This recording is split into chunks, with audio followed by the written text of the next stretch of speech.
Bom dia, boa tarde, boa noite, dependendo do horário, né, que você estiver vendo esse vídeo. Bom, a gente já tá quase terminando a nossa matéria de funções trigonométricas, certo? Das secundárias. E quando a gente acabar, que eu imagino que vai ser hoje, né, se eu conseguir colocar tudo num vídeo só, tanto a função secante quanto a cotangente, na próxima semana eu já vou estar enviando para vocês o slide completo, certo? Para vocês terem a matéria toda junta num lugar só, resumida, né? E depois vou mandar algumas questões para que vocês resolvam, já que vocês já vão estar conhecendo todas as funções trigonométricas nossas, beleza? Então vamos logo para a gente poder trabalhar com a nossa função secante. Dá para perceber aqui que a função secante tem o mesmo período que a função seno, que é cosseno e que é cossecante, que é de 2π radianos. Justamente porque o seu ciclo reinicia, né? O seu padrão reinicia depois de 2π radianos. E essa função, sendo secante de x, você consegue lembrar qual que como que fica essa função, né? Em função de cosseno de x? Dá um tempinho aí para pensar. Se quiser pausar, né? Para ver se lembra, mas sem colar. Bom, se não lembrou, eu vou falar agora. Secante de x, colocando em função de cosseno de x, a gente teria 1 sobre cosseno de x, ok? É só o cosseno de x invertido, ok? Então, cosseno de x que ficava no numerador, agora fica no denominador. E por que isso vai ser importante? Justamente porque, assim como na função cossecante, vai alterar o domínio e a imagem. Você pode reparar que algumas coisas estão até iguais com o da função cossecante. Então, se você entendeu, você vai conseguir entender bem fácil também o da secante. O que mudou aqui na questão do domínio? No domínio, o x pertence a R, tranquilo, tipo, ele pode ser qualquer valor do conjunto dos reais, com uma pequena exceção. E que exceção é essa? É que o x, ele não pode ser um valor pertencente ao π sobre 2 radianos, ou mais conhecido como 90 graus, e nenhum de seus derivados, assim por dizer, certo? Nenhum de seus arcos côngruos, e também nem o 270 graus, ou 3/2 de π radianos, e seus arcos côngruos, beleza? Então, não pode estar nas posições aqui de 90 graus ou nas posições de 270 graus, ok? Se for algum ângulo que esteja nessas posições, não pode ser domínio da função secante. E isso por quê? É o mesmo motivo do da função cossecante. Lembre que não podia ser nenhum que passasse no 180 ou no 0 graus, nessas posições. Justamente porque, se ele passar... se a nossa tangente passar aqui paralela ao eixo x, né, nesse caso, se ele passar nesses lugares, o seu cosseno vai ser de 0, porque o cosseno em 90 graus e o cosseno em 270 e em seus arcos côngruos é sempre 0, beleza? Esqueceu disso? Dá uma olhada na nossa tabelinha, ok? Em como a gente estuda a nossa tabela. Vou dar até uma dica aqui, para quem ainda não tenha feito, faz a tabela inteira, de todos os ângulos que a gente conhece, ok? São os 3 ângulos por quadrante, além dos 4 ângulos retos, que é 0, 90, 180, 270.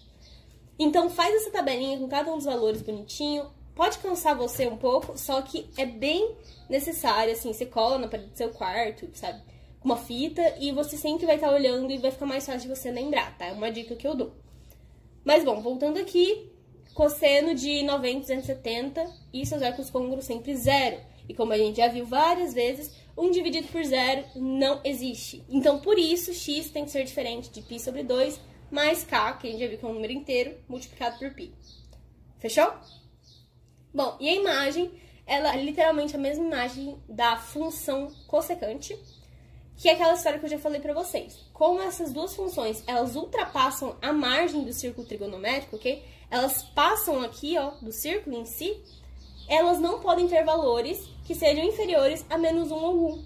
Porque o círculo trigonométrico, quando você pega do ponto de origem até uma das extremidades, ele possui valor de 1 ou de -1, se você for para a esquerda ou para baixo, certo? Lembram disso? Bem, e com isso, se a nossa secante, ela tá sempre ultrapassando o valor, vou botar uma imagem aqui da secante rapidinho, só para vocês lembrarem como que ela pertence ao círculo, vocês conseguem perceber que ela ultrapassa a extremidade do círculo. Então, ela vai sempre ser maior ou igual a -1 e 1. E aí tem aquela história do colchetes, não é mesmo?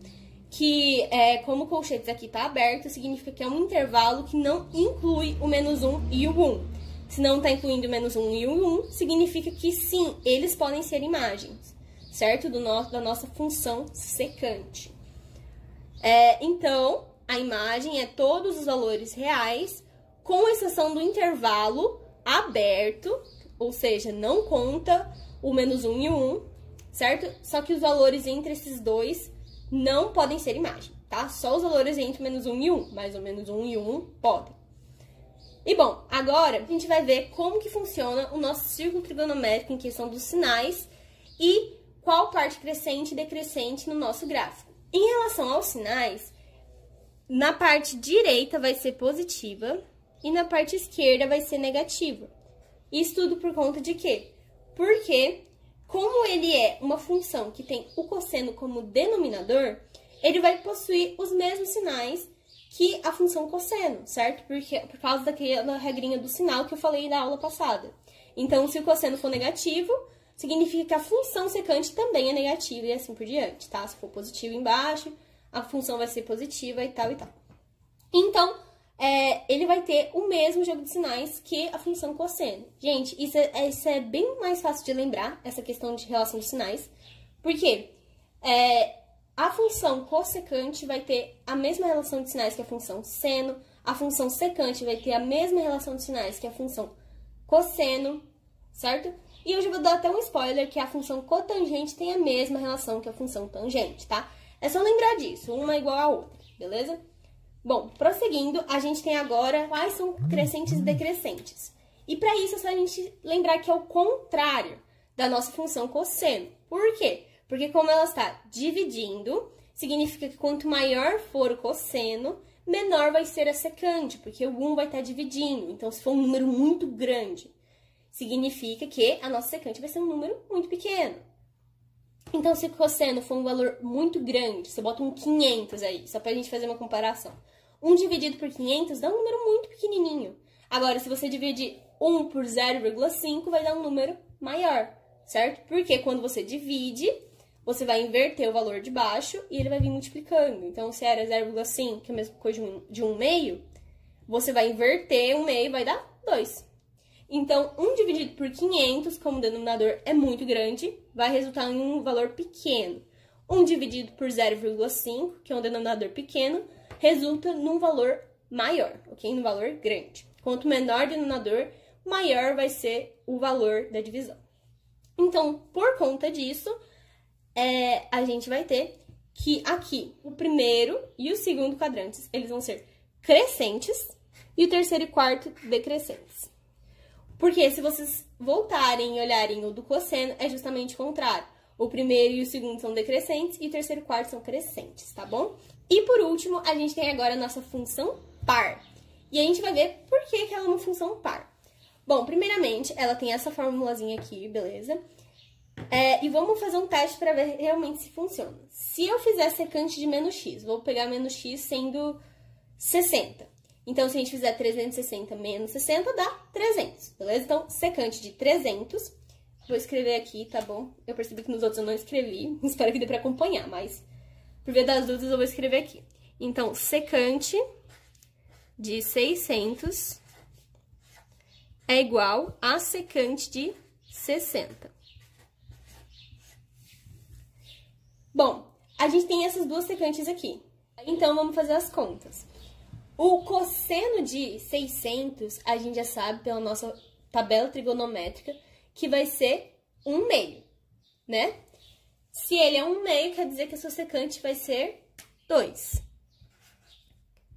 E agora vamos ver quanto que é secante de 60. A gente já sabe, bem de cabeça, lembrando da nossa musiquinha até, que o cosseno de 60 vai ser 1 meio.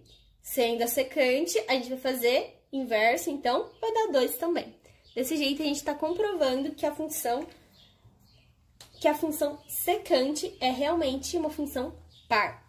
E um outro jeito da gente entender também, como sendo uma função par, é vendo como ela fica no gráfico. Vamos ver, então, juntando todas essas propriedades, como é que fica a função secante no gráfico.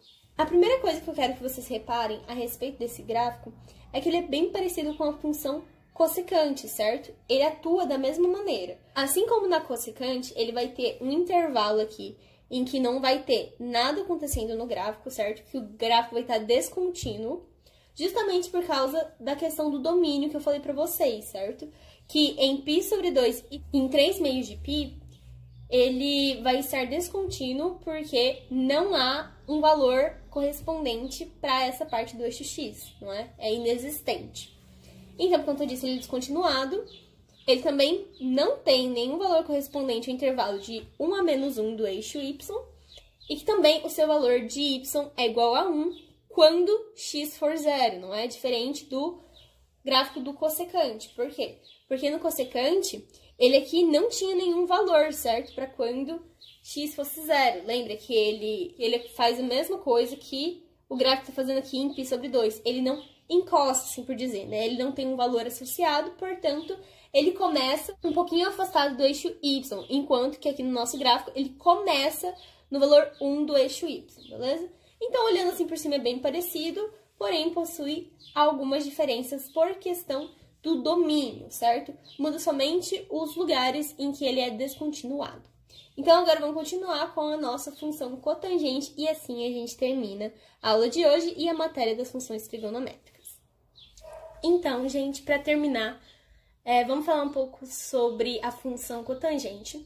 Reparem já que ela tem o mesmo período que a função tangente e somente elas duas possuem período de π radianos.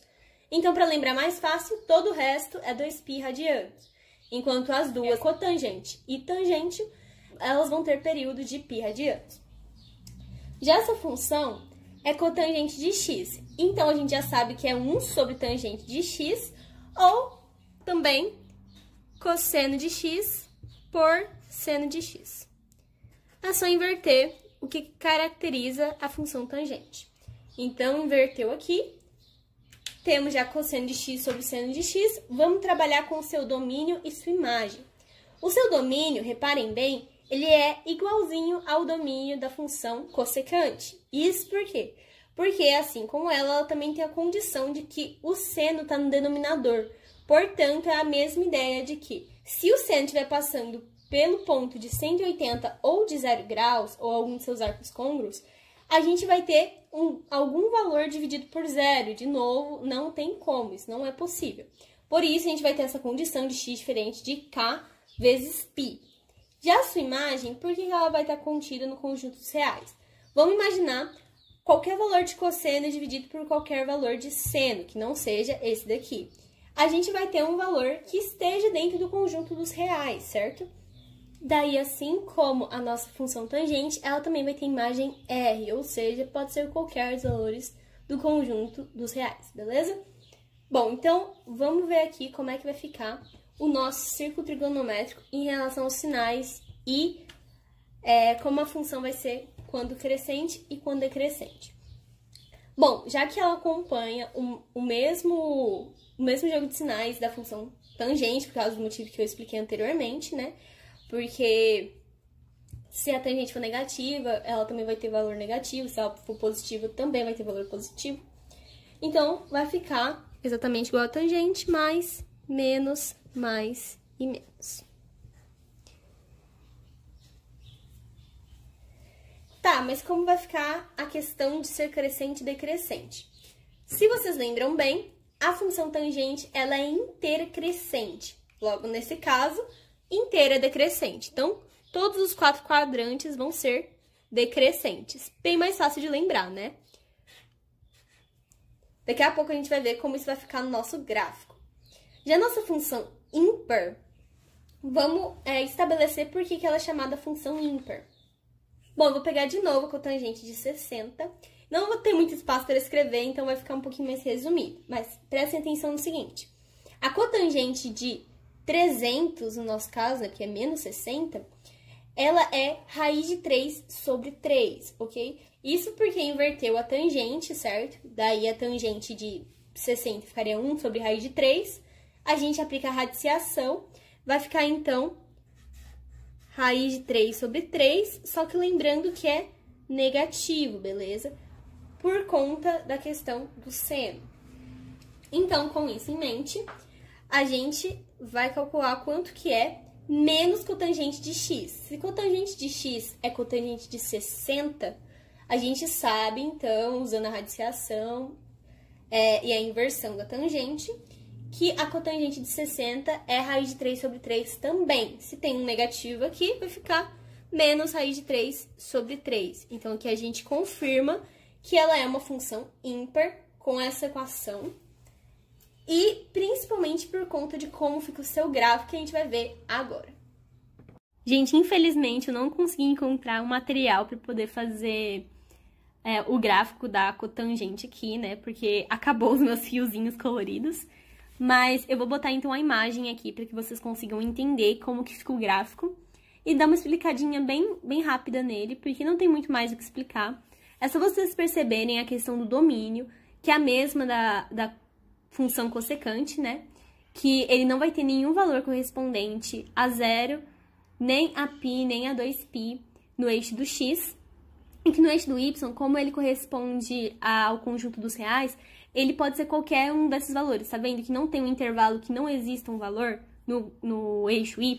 Período que, como vocês podem perceber, deu π radianos, ele já tá repetindo o mesmo formato, não é mesmo? Então, é só isso mesmo. Acabou a nossa matéria sobre funções trigonométricas, tanto principais quanto as secundárias, né? E depois, semana que vem, já tô encaminhando para vocês os slides e os exercícios. Por favor, resolvam, tá? Para poder treinar. Vejam os slides, porque lá tá resumido todos os vídeos, para que vocês não tenham que rever tudo, caso esqueceram alguma coisa, né? E fiquem à vontade para me perguntar qualquer coisa. Um beijo e até semana que vem!